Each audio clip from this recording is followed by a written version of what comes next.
This video will show you how to return a lost item.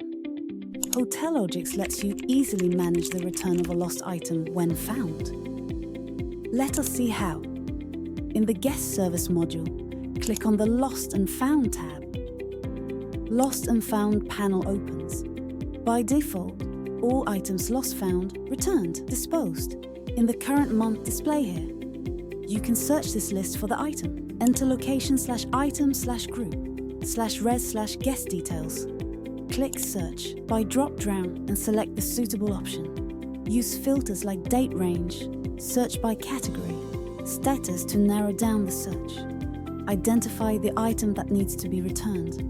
Click the pencil icon under Action to change the status. Edit Lost and Found. Panel opens. Click Change Link, shown against Report/Status. Select Return from the Report/Status drop-down. Enter details of how the item was returned in Remarks. Click OK. Remarks column will be updated and item status will change to Returned. Once an item is marked returned, it cannot be edited further.